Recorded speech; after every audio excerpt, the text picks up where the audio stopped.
యోగాతో బరువు తగ్గటం సులభం కేవలం 21 రోజుల్లో.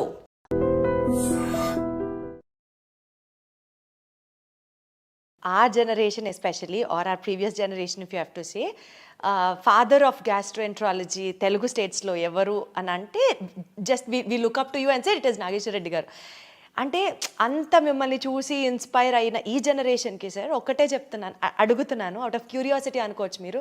సరే ఇన్ని బుక్స్ ఇవన్నీ చాలా జుజుబి మీ స్టాఫ్ చెప్పారు, ఒక రూమ్లోకి వెళ్తే మీ రూమ్లో బుక్స్ మధ్యలో వెతుక్కోవాలి డాక్టర్ గారు ఎక్కడున్నారు అని, అందులో కూరుకుపోతారు డాక్టర్ గారు. సార్ మీకు పేషెంట్స్ చూడడానికి రాత్రి 10:30 అవ్వచ్చు 12 అవ్వచ్చు, అప్పుడు ఒక గంట సేపు జిమ్ చేస్తారంట, రోజుకి ఇప్పుడే మీరు చెప్పారు గంట సేపు పుస్తకాలు చదువుతారు. సరే సార్ మీరు మనిషేనా సూపర్ హ్యూమనా సార్? అందరికి ఉండేది 24 గంటలే కదా సార్, మీకు అంతకంటే ఎలా ఉంటుంది సార్ టైం? చెప్పినట్టు ఎంజాయ్ చేస్తే వీ కెన్ డూ. నేను ఇంకోటి ఈ రాంగ్ నోషన్ ఒకటి ఉంది, రోజుకి 8 గంటలు పండుకోవాలి, స్లీప్ ఈజ్ గుడ్ అని. కరెక్టే అది సైన్స్ ప్రకారం, కానీ there are some ways you can train yourself. 4-5 hours sleep తోటి సరిపోతుంది అనమాట. మనం we should not waste our time in sleep, ఎందుకంటే so many things to do. Sir we should not waste our time in sleeping. బాలే ఉంది sir ఇది. Recent గ్యాస్ట్రోఎంట్రాలజీకి సంబంధించి latest developments which is addressing the gastrointestinal situation in the society, public health పరంగా మాట్లాడితే what you have to say sir, ఎలా జరుగుతున్నాయి? అంటే ఇది చాలా ఇంపార్టెంట్ మెసేజ్ అమ్మా పబ్లిక్ కూడా. మనం గ్యాస్ట్రోఎంట్రాలజీలో చాలా డ్రమాటిక్ చేంజ్ వచ్చింది. ఒక 20 years మేము చూస్తున్నాం కదా, విలేజెస్కి వెళ్ళామని చేసేవాళ్ళం, అక్కడ ఇన్ఫెక్షన్స్ ఎక్కువ ఉండేది, టీబీ ఉండేది, ఇన్ఫెక్టివ్ డయేరియాస్ ఉండేవి, హెపటైటిస్ ఉండేది. ఇప్పుడు అన్నీ పోయాయి. ఇప్పుడు మనం డెవలప్మెంట్ తోటి క్లీన్ వాటర్ ప్రొవైడ్ చేస్తున్నాము, న్యూట్రిషన్ కూడా ఇంప్రూవ్ అయింది, అదేవిధంగా హెపటైటిస్ వ్యాక్సిన్స్ ఇస్తున్నాము, అవన్నీ పోయి. అన్ఫార్చునేట్ థింగ్ ఏమైందంటే people have become westernised in diet, fast foods. చిన్న చిన్న విలేజెస్కి వెళ్ళండి, ఇక్కడ మేము చూస్తాం అక్కడ చిప్స్ ఉంటుంది, బర్గర్స్ ఉంటాయి, అన్ని ఫాస్ట్ ఫుడ్స్ ఉన్నాయి, processed foods have come in. ఈ ప్రోసెస్ ఫుడ్స్ వల్ల వీఆర్ డెవలపింగ్ వెస్టర్న్ డిజీజ్. ఇప్పుడు సర్ప్రైజింగ్ ఏమంటే మన ఊర్లలో highest amount of disease is IBD, inflammatory bowl disease. అసలు 20 సంవత్సరాల క్రితం ఇండియాలో లేదు ఇది, ఇప్పుడు సగం మంది పాపులేషన్ విలేజెస్లో అదే ఉంది. సో అన్ఫార్చునేట్గా మనము మన గుడ్ హ్యాబిట్స్ పోగొట్టుకొని బ్యాడ్ హ్యాబిట్స్, అంటే ఆర్గానిక్ ఫార్మింగ్ అంతా పోయింది, అంతా కూడా ప్రాసెస్డ్ ఫుడ్ తింటున్నాము. ప్రాసెస్డ్ ఫుడ్లో ప్రిజర్వేటివ్స్ ఉంటాయి, అదేవిధంగా కలరింగ్ ఏజెంట్స్ ఉన్నాయి, దీనివల్ల చాలా కొత్త జబ్బులు వస్తున్నాయి. I'm worried about this. మన ఇండియన్ పాపులేషన్లో స్లోగా వెస్టర్నైజ్డ్ డిజీజ్, దీన్ని ఎన్సిడి అంటారు, నాన్ కమ్యూనికబుల్ డిజీజ్, ఇవి వచ్చి డయాబెటీస్ ఇంక్రీజ్ అయిపోయింది, ఫ్యాటీ లివర్ ఇంక్రీజ్ అయిపోయింది, మెటబాలిక్ డిజీజ్ ఇంక్రీజ్ అయిపోయింది. ఇది మన at this stage we should halt it. ఒకసారి గవర్నమెంట్ కానీ సొసైటీ కానీ ఆలోచించి, మీరేమంటారు sir, what you suggest the preventive steps ఈ క్షణంలో మనం తీసుకోవాల్సింది? ఇమీడియట్గా చేయాల్సింది ఏమంటే ఈ process foods government should take strict action. For example నేను ఎప్పుడు చాలాసార్లు చెప్తున్నాను, గవర్నమెంట్ కూడా చెప్తున్నాను, ఈ స్కూల్ చుట్టూ ఫాస్ట్ ఫుడ్స్ పెట్టకూడదు. కాలేజెస్ చుట్టూ డ్రింక్స్, ఆల్కహాల్ బ్యాన్ కదా, అదేవిధంగా ఫాస్ట్ ఫుడ్స్ బ్యాన్ చేసేయండి స్కూళ్ళు. చిల్డ్రన్ ఏమో ఇంటర్వెల్ అవగానే బయటికి పరిగెత్తుకొని వెళ్ళి చిప్స్ తీసుకోవటము, బిస్కెట్స్, ఈ బర్గర్స్ ఇవి తింటున్నారు, తప్పది. You ban fast foods. చిల్డ్రన్ని న్యాచురల్ ఫుడ్స్ ఎంకరేజ్ చేయండి. స్కూల్స్లో మిడ్ డే మీల్స్లో natural foods, organic foods, millets encourage చేయండి. అదేవిధంగా ఫిజికల్ యాక్టివిటీ ఎంకరేజ్ చేయండి చిల్డ్రన్. స్కూల్స్లో they should play, have physical activity. లేదు స్కూల్స్ 6 గంటలు 7 గంటల దాకా వాళ్ళకి, ఇప్పుడు చిల్డ్రన్కి ఫ్యాషన్ ఏమంటే కంప్యూటర్స్ ఇచ్చి దానిపైన స్టడీస్ చెప్తున్నారు. ఇవన్నీ కూడా తీసుకొని let children become socially active.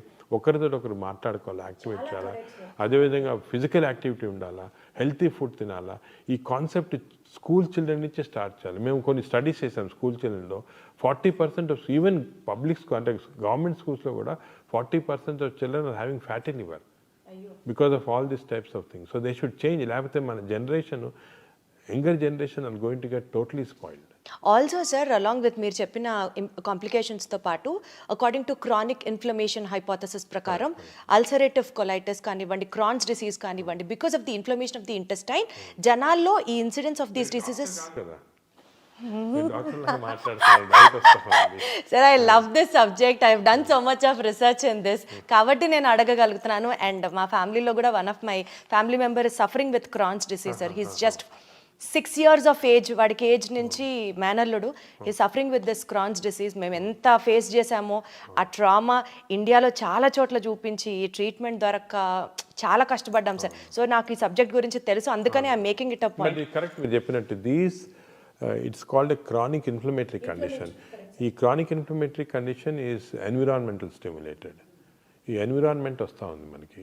దాన్ని మనం ఎలా తగ్గించుకోవాలి సార్? మనం ఏం చేయాలి తగ్గించాలంటే? అసలు ఎందుకు వస్తుంది? సొసైటీ యాజ్ ఎ సొసైటీ మనము we should now change back to natural foods, organic foods, ఇంకో drinking water, plastic drinking waters, అవన్నీ కూడా ప్రాబ్లమ్స్ ఉంటాయి. అవన్నీ కూడా అంటే ఈ చేంజెస్ అనేది it's not easy. For example మాకు ఈ లివర్ క్యాన్సర్ పేషెంట్స్ చాలా వస్తున్నారు అనమాట. ఎందుకు వస్తున్నారని చెక్ చేస్తే it is not because of drinks కానీ అది కాదు, ఇట్ ఈస్ బికాజ్ ఆఫ్ ఆఫ్లోటాక్సిన్. అంటే మనం పీనట్స్ గ్రో చేస్తాం కదా, ఇప్పుడు అనంతపూర్ ఏరియాలంతా కూడా చాలామంది పీనట్స్ గ్రో చేస్తుంటారు.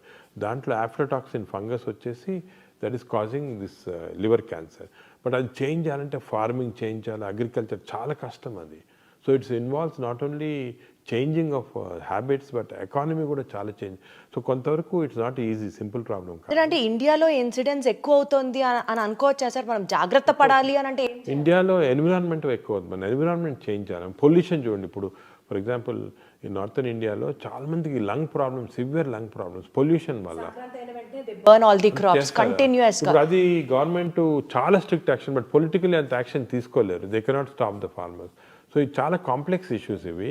But only public awareness, education, ఒక లెవెల్ ఆఫ్ పబ్లిక్ ఇది వచ్చిన తర్వాత పబ్లిక్ కెన్ యాక్చువల్లీ కాజ్, వాళ్ళ డిమాండ్ వల్లే చేంజ్ అవుతుంది, లేకపోతే కాదు ఇది.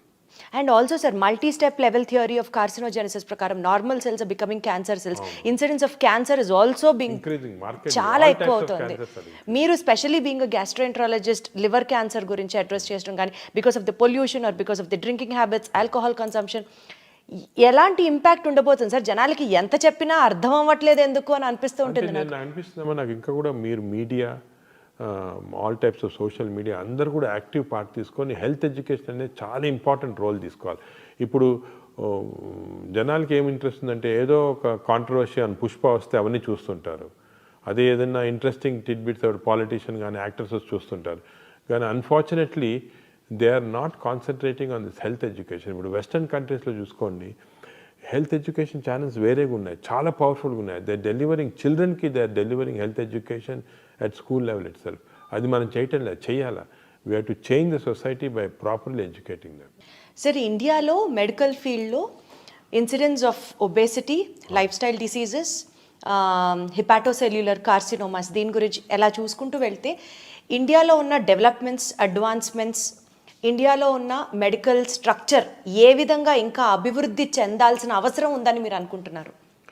అంటే మనకి ఇండియాలో దేర్ ఆర్ పారాడాక్స్ అన్నమాట. ఒకటేమో చాలా వరకు ఇంకా కూడా మాల్ న్యూట్రిషన్ ఇటువంటివి ఉన్నాయి విలేజెస్లో, ఊళ్ళల్లో కొంతమంది ఇంప్రాపర్ న్యూట్రిషన్ వల్ల రావటము, న్యూట్రిషనల్ డిజీజ్ అంటాం కదా, ఇంకా కూడా చాలా ఉన్నాయి. దాని తర్వాత ఇన్ఫెక్టివ్ డిజీజెస్ కొన్ని చోట్ల ఉన్నాయి. ఇప్పుడు బీహార్, యూపీలో అంతా కూడా ఇంకా చాలా ఇన్ఫెక్టివ్ డిజీజెస్ ఉన్నాయి. అదొకటి. Other side of the paradox ఇది వెస్టర్న్ డిజీజ్, అంటే ఒబేసిటీ కానీ లేకపోతే లివర్ ప్రాబ్లమ్స్ కానీ, alcohol related, smoking related problems ఉన్నాయి. ఈ రెండు డిఫరెంట్ టైప్స్.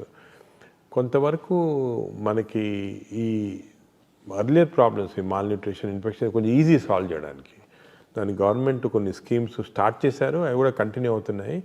దాంట్లో మనము టీబీ కానీ అలాగే అదేవిధంగా మలేరియా, చికెన్ గున్యా అవన్నీ కంట్రోల్ స్లోగా చేయొచ్చు, ఎందుకంటే వ్యాక్సిన్స్ అవి కూడా వస్తున్నాయి. కానీ ఈ ఎన్సిడి అంటే నాన్ కమ్యూనికబుల్ డిజీజ్ వెస్టర్న్ వరల్డ్ది అన్ఫార్చునేట్లీ ఏమైందంటే ఇండియన్స్లో ఒక జీన్ ఉంది. వెస్టర్న్ వాళ్ళకి వచ్చే జబ్బులు మనకి హాఫ్ కంటెంట్, అంటే వాళ్ళకి ఇంత ఫుడ్ తింటే వచ్చేది మనకి హాఫ్ ఫుడ్ తింటే వస్తుంది అన్నమాట. ఎందుకంటే ఈ అబ్నార్మల్ జీన్స్ ఇండియన్ పాపులేషన్లో ఎప్పుడో నుంచి ఉంది అన్నమాట. ఇది దానివల్ల మీరు చూస్తుంటారు ఇండియన్స్ ఎక్కువ ఈ ట్రంకల్ ఒబేసిటీ, ఇక్కడ ఒబేసిటీ లాగా వస్తుంది అన్నమాట. దాంట్లో ఫ్యాట్ చేరుతుంది. ఈ ఫ్యాట్ చాలా డేంజరస్ ఫ్యాట్, దీనివల్ల చాలా హార్మోన్స్ సెక్రెట్ అవుతాయి.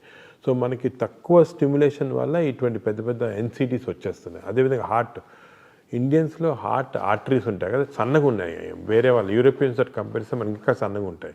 దానికే మనకి అర్లీ హార్ట్ డిజీజ్ వస్తుంది, సీరియస్ డిజీజ్ వస్తుంది. అదేవిధంగా ఫ్యాట్, లివర్లో 2 జీన్స్ ఉన్నాయి మన, దిట్ ప్రొటెక్ట్స్ అగైన్స్ ఫ్యాట్. వెస్టర్న్ మనకి ఆ ప్రొటెక్షన్ లేదు, ఆ జీన్స్ లేవు అన్నమాట. సో దానివల్ల మనకి ఎక్స్ట్రా ఎఫర్ట్ పెట్టాలి ఇవి రాకుండా. సో ఇది మోర్ కాంప్లికేటెడ్. ఇది టెర్షరీ సెంటర్స్లో అటువంటిది, లేకపోతే మాస్ ఎడ్యుకేషన్తో ట్రీట్ చేయాల్సింది. మామూలుగా గవర్నమెంట్ చేసే ఎఫర్ట్తో చేయలేము ఇది. It has to be done in a different way. So different problems మాట. అంటే there is a scope for medical development even in India అంటున్నారా? ఇప్పుడు మీరు మాట్లాడుకున్న ఇంపాసిబుల్ సెక్టర్స్లో కూడా there is still scope for there is development. definite scope is there, but we have to go in a very organized fashion. ఇప్పుడు ఏమైంది Organized ఇండియాలో fashion. మీకు చూసారు కదా, ఏదో కొన్ని మంచి హాస్పిటల్ సెంటర్స్ ఆఫ్ ఎక్సలెన్స్ ఉంటాయి, కానీ మిగతా అంతా హాస్పిటల్స్లో వేరు అంటే సెంటర్స్ ఆఫ్ ఎక్సలెన్స్ ఉండకపోవచ్చు ఈ ట్రీట్మెంట్స్ అన్నీ కూడా. సో ఇంత వేరియబిలిటీ ఆఫ్ మెడికల్ ప్రాక్టీస్ ఉంది. సో యూనిఫామ్గా లేదు వెస్టర్న్ కంట్రీస్ లాగా. అది వచ్చినప్పుడే మన అందరికి కూడా యూనిఫామ్ ట్రీట్మెంట్ ఇవ్వచ్చు. Got it sir. సార్ ప్రతి ఇంట్లో షుగర్ లేని వాళ్ళు, బీపీ లేని వాళ్ళు ఉండరు. India is termed as the diabetic capital of the world. అది కూడా జీన్స్ వల్ల, జెనెటిక్ ప్రాబ్లమ్. జీన్స్ వల్ల. కానీ సార్ ప్రజల్లో ఉండే ఒక కామన్ క్వశ్చన్, నా నోటీస్లో ఉన్నది కూడా నేను మిమ్మల్ని ఈ ఇంటర్వ్యూ ముఖంగా అడుగుతున్నాను సార్. డయాబెటీస్కి సంబంధించి నాగేశ్వర్ రెడ్డి గారు ఒక మెడిసిన్ కనిపెట్టారు, చాలా తక్కువ బడ్జెట్. హాస్పిటల్లో జాయిన్ అయితే జస్ట్ ఒక షుగర్ పేషెంట్స్ జాయిన్ అయితే ఆయన ఒక ట్రీట్మెంట్ ఇస్తారంట, ఆయన ఒక మందు కనిపెట్టారంట. అది పేషెంట్స్కి ఒకరోజు అడ్మిట్ అయితే ట్రీట్మెంట్ తీసుకుంటే ఇంకా లైఫ్లో డయాబెటీస్ రాదంట. కానీ ఆ మందును బయటికి రానివ్వట్లేదు. అది ఓన్లీ నాగేశ్వర్ రెడ్డి గారికే తెలుసు. దాని మీద ఇంకా ట్రయల్స్ జరుగుతున్నాయి. ఏది నిజం, ఏది కాదు సార్? మీరే క్లారిటీ ఇవ్వాలి. అది నిజం కాదమ్మా, ట్రూత్ కాదు అది. అంతే చాలా హైప్ చేశారు దాన్ని. మేము ఏం చేస్తామంటే డయాబెటీస్కి 2 రకాలైన రీసెర్చ్ కానీ ట్రీట్మెంట్స్ చేస్తాం. ఒకటి డయాబెటీస్ అంటే తీసుకుంటే it is not one single disease. Type 1, type 2, type 3 అని ఉంది. టైప్ 1 అంటే చిన్నపిల్లల్లో వస్తుంది, వాళ్ళకి ఐలెట్ సెల్స్ అంటే ఇన్సులిన్ ప్రొడ్యూస్ సెల్సే పనిచేయవు. ఇటువంటి చిల్డ్రన్కి only treatment, of course insulin ఇస్తుంటారు నార్మల్గా, only treatment is to replace the islet cell by cadaver. అంటే కడావర్ ట్రాన్స్ప్లాంట్ కిడ్నీ చేస్తాం, అలాగే ఐలెట్ సెల్స్ కూడా చేయొచ్చు. దాని గురించి మేము వర్క్ చేస్తున్నాము. అది ఒకటి, అది ఆల్రెడీ వరల్డ్లో కూడా ఎస్టాబ్లిష్ అయింది.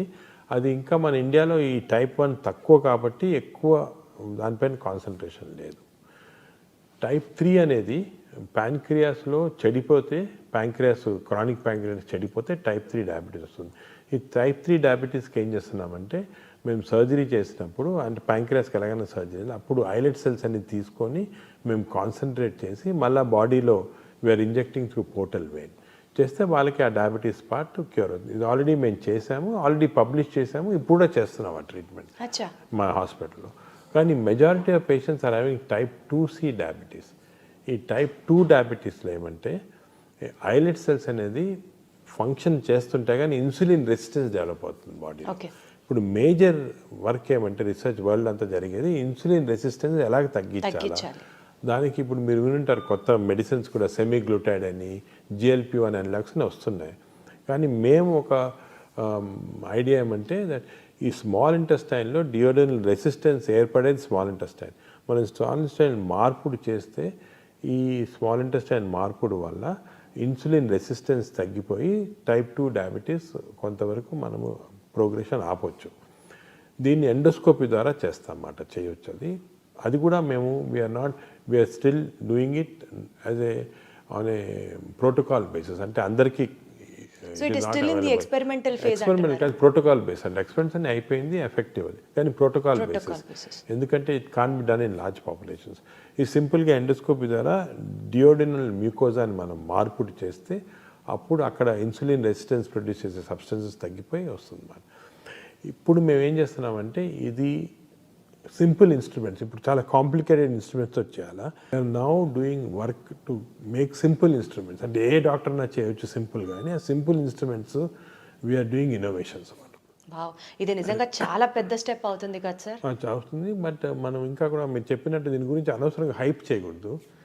నార్మల్గా మేము డిస్కస్ కూడా చేయలేదు. అంటే I don't want hype to go, sugar control అయిపోతుంది చేస్తే, అలా కాదు. It's a process which takes ఇంకా రీసెర్చ్ టైం, బట్ పక్కాగా 100% సేఫ్, యూస్ఫుల్ అనేటప్పటికే జనరల్ పబ్లిక్ రిలీజ్ చేస్తాం. We are literally waiting sir. Hype create చేయొద్దు అని ఈ ఇంటర్వ్యూ ద్వారా ఆడియన్స్ని రిక్వెస్ట్ చేస్తూ, but literally much needed act for the hour sir. So public ఏమంటే దే షుడ్ రియలైజ్ 3 టైప్, ఒక డయాబెటీస్ అనగానే ఒకటి కాదు, 3 types of diabetes are there. Type 3కి ఆల్రెడీ చేస్తున్నాము, దట్స్ ఎఫెక్టివ్. టైప్ 1 అనేది చిల్డ్రన్లో కాబట్టి, ఈ టైప్ 2 అనేది ఎక్కువ మందికి ఉంటుంది కాబట్టి ఈ టైప్ 2లోనే ఇన్సులిన్ రెసిస్టెన్స్ తగ్గించడానికి చాలా రీసెర్చ్ జరుగుతుంది. సైమల్టేనియస్గా మేమే కాకుండా ఇప్పుడు డెన్మార్క్లో కానీ యూఎస్ఏలో కానీ చాలా రీసెర్చ్ జరుగుతుంది ఏరియాస్లో. They are trying to discover compounds which can decrease insulin resistance. మేము ఎండోస్కోపీ ద్వారా we are trying to do this. ఇంకా ఏ ఏరియాస్లో రీసెర్చ్ జరుగుతుంది సార్ మీ నేతృత్వంలో? డయాబెటీస్లో అంటారా? జనరల్గా సార్ గ్యాస్ట్రోఎంట్రాలజీ డిపార్ట్మెంట్ గ్యాస్ట్రోంటాలజీలో మోస్ట్ ఇంపార్టెంట్ ఏమంటే early identification of cancers. Cancers. ఓ, ఇప్పుడు మేము ఈ ఆర్టిఫిషియల్ ఇంటెలిజెన్స్ యూస్ చేసి గ్యాస్ట్రిక్ క్యాన్సర్ ఎర్లీగా కనుక్కుంటున్నాము. And we are able to remove through the endoscope itself without surgery. అదేవిధంగా కొలానిక్ క్యాన్సర్స్ ఎర్లీకి ఐడెంటిఫై చేసి we are able to remove endoscopy. ఇదంతా మీ టీం చేస్తున్న రీసెర్చ్ మా అనుకోవాలా టీము సార్? బయట వేరే జాపనీస్ అందరు చేస్తున్నాం, కలిపి కూడా చేస్తాం. ఇవన్నీ already practically in use. We are now implementing it. ఈరోజే 2 పేషెంట్స్ అస్సాం నుంచి వచ్చారు. వాళ్ళకి ఏదో వేగ్ డిస్కంఫర్ట్ ఉంది. ఎండోస్కోప్ మా దగ్గర we have what is called intelligent endoscopes, EndoBrain అంటాం. ఎండోస్కోప్ పెట్టగానే ఇమీడియట్గా కంప్యూటర్లో వచ్చేసింది ఎర్లీ గ్యాస్ట్రిక్ క్యాన్సర్, ఎర్లీ ఇమీడియట్గా సేమ్ టైంలో ఒక చిన్న నైఫ్ తీసి ఎండోస్కోపీ ద్వారా అంతా కట్ చేసి తీసాం, అయిపోయింది. పేషెంట్ అంతా 15 నిమిషాలు అయిపోయింది. పేషెంట్ లేసి ఈజ్ నాట్ బిలీవింగ్, అసలు ఏం చేశారు, ఎండోస్కోప్లు ఎలా కనుక్కున్నారు, ఎలా తీశారని. సో అంత మార్వెల్స్ ఆఫ్ టెక్నాలజీ అంటారనమాట, అది జరుగుతుంది ఇప్పుడు. ఏమో సార్, మా అందరికి it is the magic in your hands అని అనిపిస్తుంది. ఆ టెక్నాలజీ అంత అర్థం అవ్వదు టెక్నాలజీ కానీ అంటే హ్యాండ్స్ వర్క్ కొంత చేయొచ్చు, కానీ technology is becoming very important now. Technology తోటి we can do lot of things. But otherwise also sir, as a normal human being మిమ్మల్ని చూసిన తర్వాత నాకు అదే అనిపిస్తుంది. అంత సబ్జెక్ట్ కానీ, అంత ఇంటెన్స్గా వర్క్ చేయడం కానీ, అంత passion towards this particular profession కానీ, ఇదంతా not that everybody has that sir. You are really a super human being అన్నది మాకు అనిపిస్తూ ఉంటుంది సార్. మీ బ్రెయిన్ ని తీసి రీసెర్చ్ చేస్తే ఎన్ని అద్భుతమైన పాయింట్లు దొరుకుతాయో అంటే ఇంకోటి, ప్రపంచానికి. ఇప్పుడు అందరూ బ్రెయిన్ అనుకుంటారు కానీ actually gut microbiome. Exactly sir, gut health reflects your gut health reflects the brain. గట్లో మన microbiome thousands of chemicals release చేస్తూ ఉంది. ఇప్పుడు మీ గట్లో కానీ నా గట్లో all these chemicals are going into brain and acting on the brain. So ఇంతకుముందు నోబెల్ ప్రైజ్ విన్నర్స్ది బ్రెయిన్ స్టడీ చేయాలనేవాళ్ళు. ఇప్పుడు Nobel prize winners gut microbiome study చేస్తున్నాం. సరే sir, I take back my words. Nageshwar Reddy గారి గట్ మైక్రోబయామ్ ని కనుక మనం అనలైజ్ చేస్తే, what kind of a person is he, what is he going through, how is he working hard, how is he able to achieve so many things అన్నది మేము అర్థం. Actually last మంతే Barry martial అని is Nobel prize winner. He found out the Helicobacter pylori causing. ఆయన invite చేసి ఆయన ఇక్కడ spend చేశాడు మా దగ్గర 1 వీక్. ఆయనతో కలిపి ఒక గట్ మైక్రోబయామ్ ల్యాబ్ పెద్ద స్టార్ట్ చేశాము. సో వీ వాంట్, ఆయన ఏమంటారంటే next Nobel prize is going to be in gut microbiome discovery. ఎందుకంటే చాలా జరుగుతుంది మైక్రోబయామ్లో, కంప్లీట్ బాడీ అంతా కంట్రోల్ చేస్తూ ఉంది. I can take the microbiome of a thin person and give it to a fat person and make him thin. అంత advance అవుతుంది. Wow, చాలా అసలు చాలా ఎక్సైటింగ్ ఏరియా అది. Seriously sir. చాలా సార్, ఆ వర్క్, రీసెర్చ్ వర్క్ మీ చేతుల మీదుగా జరిగి, we would look up to you as Nobel award winner మా నాగేశ్వర్ రెడ్డి గారు అన్న పేరు అనిపించుకోవడానికే చాలా గర్వంగా we are taking all the happiness sir. అలా ఆ పొజిషన్కి మీరు రావాలని మనస్ఫూర్తిగా కోరుకుంటున్నాను. భారతరత్న కూడా మీరు అందుకోవాలి వెరీ సూన్ అని మనస్ఫూర్తిగా కోరుకుంటున్నాను sir. Thank you so much for all this time sir. Sir, ఒక్కటి చెప్పండి before we conclude this interview. మీ ఫ్యామిలీ సపోర్ట్ చేస్తుంది కానీ అసలు మాకు టైం ఇస్తారా, అసలు మీకు ఇంకా వేరే ప్రపంచం ఉంటుందా, ఇది కామన్ హ్యూమన్ క్వశ్చన్స్ ఉంటాయి చూడండి సార్. అంటే family way to sacrifice family life. దేనికి ఏదో ఒకటి సాక్రిఫైస్ చేయలేం కదా. Family most important understanding. Family has to understand you. Once family understands then that conflict will go off. లేకపోతే ఎప్పుడు కాన్ఫ్లిక్ట్ ఉంటుంది ఫ్యామిలీలో. మేము చాలాసార్లు మా డాటర్ చిన్నప్పుడు ఏదో డాటర్ని బర్త్డే పార్టీకి తీసుకెళ్ళాలా అని అంతా రెడీ ఉంటుంది, టక్కన ఒక పేషెంట్ సీరియస్గా వస్తారు ఇక్కడ, అది మర్చిపోతాము. అప్పుడు చాలా కాన్ఫ్లిక్ట్స్ వస్తాయి. కానీ ఫ్యామిలీ అండర్స్టాండ్ చేసుకుంటే ఇవన్నీ ఉండవు అన్నమాట. Sir, once again thank you so much for all your time sir. Definitely నేను ఏదో ఇంటర్వ్యూ చేస్తున్నానని కాదు సార్, పద్మ అవార్డ్స్ అందుకున్న మీకు అతి త్వరలో భారతరత్న నుంచి నోబెల్ అవార్డు అందుకునేంత స్థాయిలో కూడా మిమ్మల్ని చూసి ఇన్స్పిరేషన్ పొందాలని మనస్ఫూర్తిగా కోరుకుంటూ, more power to you, more gut health to you sir. All the very best sir. Thank you very much. Wonderful sir. Sugar రావడమే ఒక శాపంగా అనుకుంటున్న డేస్, ఎందుకంటే అర్లీ 20స్లో వస్తున్నాయి, 25, 22 అంత చిన్న ఏజ్ వాళ్ళ నుంచి 60 years 60 అబవ్ వాళ్ళకి కూడా అందరికీ కామన్గా వస్తుంది షుగర్ అనేది. ఒక జలుబు దగ్గు ఎలాగో షుగర్ కూడా అలా వస్తుంది.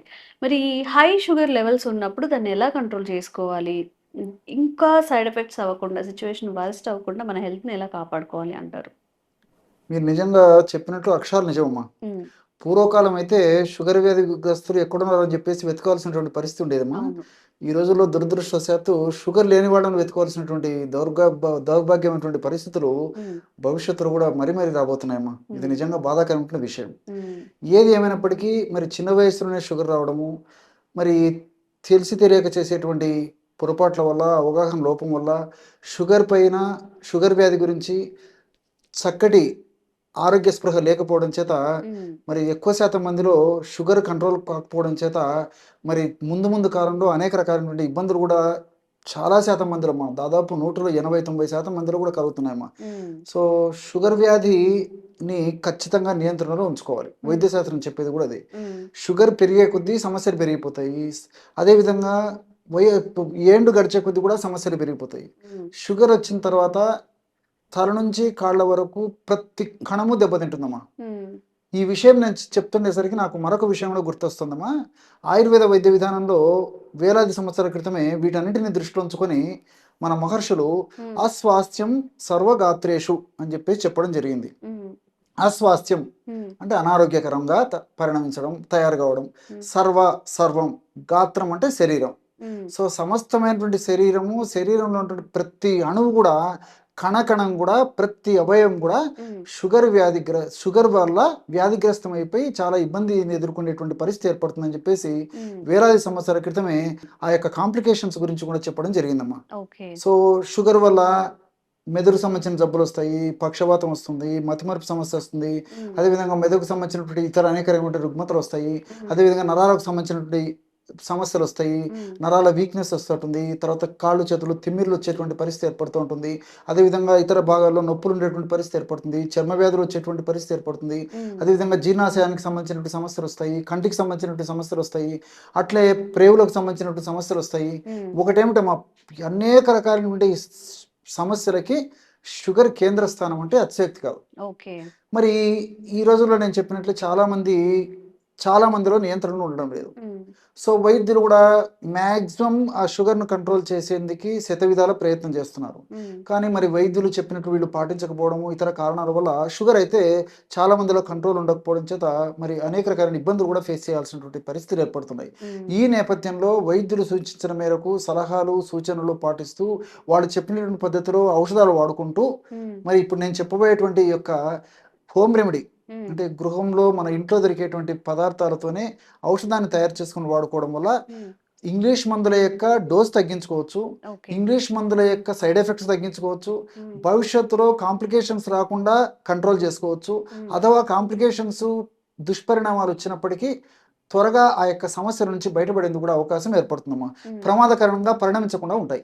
ఓకే. ఇన్ని మల్టిపుల్ బెనిఫిట్స్ ఈ ఆయుర్వేద వైద్య విధానంలో ఆయుర్వేద మందుల ద్వారా కలుగుతాయమ్మా. ఉమ్, మరి ఆ యొక్క ఔషధం ఎలా తయారు చేసుకోవాలంటే ఉమ్, ఇంచుమించు అన్నీ మనకు దొరికేటివే, మనకు తెలిసినటువంటివి. ఓకే. కరివేపాకు చూర్ణం ఒక 50 గ్రాములు తీసుకోవాలమ్మా. ఉమ్, సో కరివేపాకు సంవత్సరం అంతా మనకు మార్కెట్లో దొరుకుతుంది. ఉమ్, తెచ్చుకొని బాగా నీటితో కడిగేసి శుభ్రం చేసేసి ఎండబెట్టేసేయాలమ్మా. ఆకును బాగా నీడలో కానీ ఎండలో కానీ, నీడలో ఎండబెడితే మంచిది ఉమ్, ఏమా.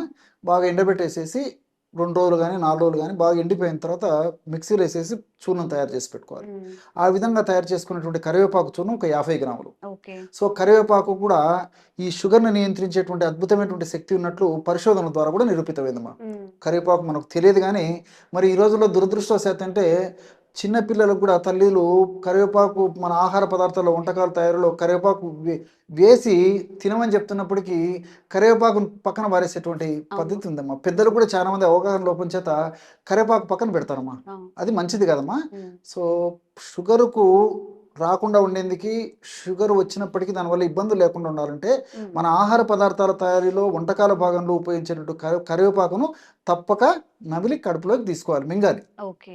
అసలు పెద్దల మాట సద్దిముట అని చెప్పేసి పెద్దలు ఏదో ఒక ఆరోగ్య రహస్యం ఉండబట్టే మనకు ఆ విధంగా ఆ యొక్క పదార్థాలు ఏర్పాటు చేయడం జరిగిందమ్మా. ఉమ్, కాబట్టి కరివేపాకును ఆ పద్ధతిలో కూడా వాడుకోవాలి ఖచ్చితంగా. ఉమ్, సో ఔషధంగా ఎలాగంటే చూర్ణాన్ని ఒక 50 గ్రాములు తీసుకోవాలి. ఉమ్, అట్లే కాకర కూడా సంవత్సరం అంతా ఆ కాయలు దొరుకుతాయి. అవును.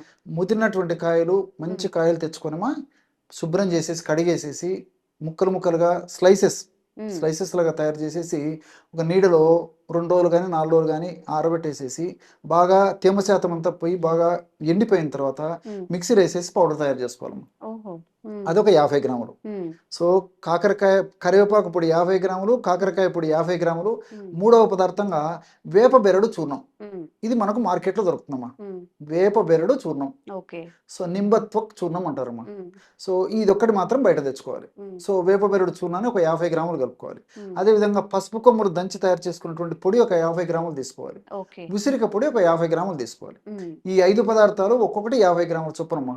సో కాకరకాయ కరివేపాకు పొడి 50 గ్రాములు, కాకరకాయ పొడి 50 గ్రాములు, వేప బెరడు పొడి 50 గ్రాములు, పసుపు పొడి 50 గ్రాములు, ఉసిరిక పొడి 50 గ్రాములు.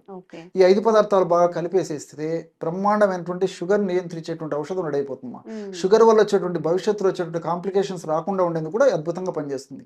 అంతేకాకుండా ఈ యొక్క ఔషధం యొక్క మరొక ప్రత్యేకత ఏంటంటే HbA1c అని చెప్పేసి మన బ్లడ్లో ఒక రకమైనటువంటి ఒక పదార్థం ఉంటుందమ్మా. HbA1c టెస్ట్ అంటారు అనమాట.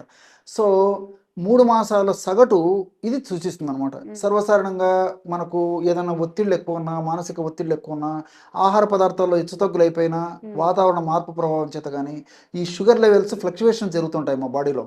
సో ఈరోజు మార్నింగ్ ఉన్నటువంటి షుగర్ లెవెల్ రేపు మార్నింగ్ కరెక్ట్ అక్యురసీ ఉండడం అనమాట. ఆ విధంగా రకరకాలైనటువంటి మార్పులు కొద్ది గొప్ప జరిగేటువంటి పరిస్థితి ఏర్పడుతుంది. కాబట్టి 3 నెలల సగటు ప్రధానంగా చూస్తారు వైద్యులు కూడా. 3 నెలల్లో షుగర్ ఎలా మెయింటైన్ అవుతుంది దీనికోసం అని చెప్పేసి ఈ హెచ్బి టెస్ట్ అని చెప్పేసి చేస్తారమ్మా. HbA1c ఆ టెస్ట్ పేరు HbA1c అమ్మా. సో 3 నెలల సగటు చేసేటువంటి పరీక్ష, షుగర్ చేసేటువంటి పరీక్ష పేరు HbA1c. సో ఈ యొక్క HbA1c కూడా ఒక పట్టణం తగ్గదమ్మా. చాలా మందిని మేము చూస్తుంటాము. HbA1c మాత్రం ఒక పట్టణంలో లొంగకుండా చాలా ఇబ్బంది పెడుతుంటుంది. ఆ HbA1c కూడా బాగా కంట్రోల్ అయ్యేందుకు కూడా ఈ ఔషధం చాలా చక్కగా ఉపయోగపడుతుంది. సో దీని యొక్క ప్రత్యేకత ఇది. సో ఈ విధంగా తయారు చేసుకున్నటువంటి ఔషధాన్ని రోజు ఉదయం ఒకసారి, రాత్రి ఒకసారి, ఆహారం తర్వాత ఒక 100 ml వాటర్లో 1/2 teaspoon పౌడర్ కలుపుకొని తీసుకోవాలమ్మా. ఈ విధంగా క్రమం తప్పకుండా రోజు 2 సార్లు ఈ యొక్క ఔషధాన్ని ఈ పద్ధతిలో వాడుకోవడం వల్ల నేను చెప్పినటువంటి అనేక రకాలైన ప్రయోజనాలు చేకూరుతాయమ్మా. కాబట్టి వైద్యులు సూచించిన మేరకు తూచా తప్పకుండా వాళ్ళు చెప్పినటువంటి నియమాలు పాటిస్తూ ఇప్పుడు నేను చెప్పినటువంటి ఔషధం వాడుకోవడం వల్ల మల్టిపుల్ బెనిఫిట్స్ ఉంటాయి. కాబట్టి క్షేమదాయకంగా పనిచేస్తుంది. రెండవది ఇంకోటి ఏంటంటే ఇప్పుడు ఈ కరివేపాకులో వైటమిన్ A బాగుంటుందమ్మా. సో కంటి జబ్బులు రాకుండా కంట్రోల్ చేస్తుంది. షుగర్ వ్యాధిగ్రస్తులు కంటి జబ్బులు ఎక్కువగా వచ్చేటువంటి పరిస్థితి ఏర్పడుతుంది. అదేవిధంగా కాకరకాయ ప్రధానంగా HbA1c తగ్గించేందుకు చాలా అద్భుతంగా పనిచేస్తుంది. రెండవది ఏంటంటే రక్త శుద్ధికి బాగా పనిచేస్తుంది. అదేవిధంగా బాడీలో ఉన్నటువంటి టాక్సిన్స్ తొలగించేందుకు కూడా కాకరకాయలు ఉన్నటువంటి చారంటిన్, విసిసిన్ అనేటువంటి రసాయన పదార్థాలు చాలా చక్కగా ఉపయోగపడతాయి. లివర్ను చైతన్యవంతం చేసేటువంటి శక్తి కాకరకాయకు ఉంది. షుగర్ను నియంత్రించేటువంటి శక్తి, షుగర్ను తగ్గించేటువంటి శక్తి కాకరకాయకు ఉంది. అదేవిధంగా వేపలో నింబిడిను ఇలాంటి రసాయన పదార్థాలు, నింబిన్ అనేటువంటి రసాయన పదార్థాలు షుగర్ను చక్కగా నియంత్రించేందుకు, ఇన్సులిన్ బాగా ఉత్పత్తి అయినటువంటి ఇన్సులిన్ బాగా పనిచేసేందుకు కూడా ఈ వేపలో ఉన్నటువంటి నింబిడిన్ అనేటువంటి రసాయన పదార్థం చాలా చక్కగా ఉపయోగపడుతుందమ్మా. అట్లే ఈ యొక్క పసుపులో కుర్కుమిన్ అనేటువంటి రసాయన పదార్థం ఉంటుంది. ఈ కుర్కుమిన్ అనేటువంటి రసాయన పదార్థము గుండె జబ్బులు రాకుండా ఉండేందుకు, రక్తం పల్చగా ఉండేందుకు, రక్త సరఫరా బాగా జరిగేందుకు, షుగర్ వ్యాధిగ్రస్తుల్లో గుండె జబ్బులు కూడా ఎక్కువగా వస్తుంటాయి, కొలెస్ట్రాల్ సమస్యలు పెరిగిపోతుంటాయి. సో ఈ యొక్క కుర్కుమిన్ అనేటువంటి పదార్థం అనేటువంటి పసుపుని ఈ పద్ధతిలో వాడుకోవడం వల్ల మరి రక్తనాళాల్లో ఎలాంటి సమస్యలు రావు, పూడికలు రాకుండా ఉంటాయి, ఉన్నటువంటి పూడికలు త్వరగా తగ్గిపోతుంటాయి, ప్రమాదకరంగా పరిణమించకుండా ఉండేటువంటి పరిస్థితి ఏర్పడుతుంటుంది. అదేవిధంగా మరి ఈ గుండె కూడా రక్త సరఫరా బాగా చేసేటువంటి పరిస్థితి ఏర్పడుతుంది, రక్తాన్ని పలచబడేటువంటి పరిస్థితి ఏర్పడుతుంది, చర్మ వ్యాధులు కూడా రాకుండా ఉండేటువంటి పరిస్థితి ఏర్పడుతుంది. వచ్చినటువంటి చర్మ వ్యాధులు త్వరగా తగ్గించేందుకు కూడా ఈ పసుపు చాలా చక్కగా ఉపయోగపడుతుందమ్మా. ఈ చర్మ వ్యాధుల్లో ముఖ్యంగా షుగర్ వ్యాధిగ్రస్తులు ఫంగస్కి సంబంధించినటువంటి చర్మ వ్యాధులు వచ్చి మరి రకరకాలుగా ఇబ్బంది పెట్టేటువంటి పరిస్థితి ఏర్పడుతుందమ్మా. ఒక పట్టాను లొంగవమ్మా. సో గజ్జల భాగంలో, చంకల భాగంలో, మెడ భాగంలో, పిరుదల భాగంలో ఒక్కసారి ఈ ఫంగస్ వ్యాధి గ్రస్తులు అయినారంటే ఆ పేషెంట్స్, షుగర్ వ్యాధిగ్రస్తులు, జననేంద్రియ భాగాల్లో ఒక పట్టాను లొంగదమ్మా. అత్యంత ఖరీదైనటువంటి విలువైనటువంటి ఔషధాలు వాడినప్పటికీ తాత్కాలికంగా ఉపశమనం కలుగుతుంటుంది, కానీ మళ్ళా ఈ యొక్క ప్రాబ్లం వస్తుంటుంది. అలాంటి సమస్యలు రాకుండా ఉండేందుకు, వచ్చిన సమస్యలు త్వరగా తగ్గేందుకు కూడా ఈ పసుపులో ఉన్నటువంటి కుర్కుమిన్ అనేటువంటి ఔషధం ఉపయోగపడుతుంది. అదేవిధంగా ఈ యొక్క ఉసిరిలో అనేక రకాలైన ఔషధ గుణాలు ఉన్నాయి. ప్రత్యేకంగా విటమిన్ సి అందులో అద్భుతంగా ఉంటుంది. వ్యాధి నిరోధక శక్తిని పెంపొందింపజేసేటువంటి అత్యద్భుతమైనటువంటి, అందరూ చెప్పుకోదగ్గ ఉత్తమమైనటువంటి మొట్టమొదటి స్థానాన్ని అలంకరించేటువంటి ఔషధం ఏదైందంటే ఉసిరికమ్మ. ప్రకృతిలో దొరికేటువంటి ఔషధాల్లో ఆ ఉసిరిక వ్యాధి నిరోధక శక్తిని పెంచుతుంది. షుగర్ వ్యాధిగ్రస్తుల్లో నేను ఇంతకుముందే చెప్పినట్టు అస్వాస్థ్యం సర్వగాత్రేషు, వ్యాధి నిరోధక శక్తి తగ్గడం చేత మొత్తం సమస్తమైన శరీరం కూడా వ్యాధిగ్రస్తం అయిపోతుంది అన్నమాట. అలా వ్యాధిగ్రస్తం కాకుండా ఉండేందుకు ప్రమాదం బారి నుంచి రక్షించేందుకు కూడా ఈ యొక్క ఉసిరిలో ఉన్నటువంటి వివిధ రకాల రసాయన పదార్థాలు ఉపయోగపడతాయమ్మా. కాబట్టి మల్టిపుల్ బెనిఫిట్స్ ఉంటాయి కాబట్టి అందరికీ అందుబాటులో ఉంటుంది. అందరూ వాడేదగినటువంటి నిత్య జీవితంలో దైనందిన జీవితంలో ఉండే ఆహార పదార్థాలే ఇంచుమించు నేను చెప్పినటువంటి వాటిలో చాలా వరకు ఉన్నాయి కాబట్టి క్షేమదాయకంగా వాడుకోవచ్చు, క్షేమదాయకంగా ఆ సమస్య నుంచి బయటపడవచ్చు. ఓకే ఓకే నిజంగా షుగర్ అనేది ఇప్పుడు అందరికి చిన్న పెద్ద వయసు తారతమ్యం లేకుండా వస్తుంది కాబట్టి సార్ ఇప్పుడైతే ఏదైతే మెన్షన్ చేశారో తప్పకుండా ట్రై చేసి చూడండి. మీకు ఎలా అనిపించింది? షుగర్ ఉన్న వాళ్ళకు కూడా ఈ వీడియో ఫార్వర్డ్ చేయండి, తప్పకుండా యూస్ఫుల్ అవుతుంది. Thank you so much sir. నమస్తే.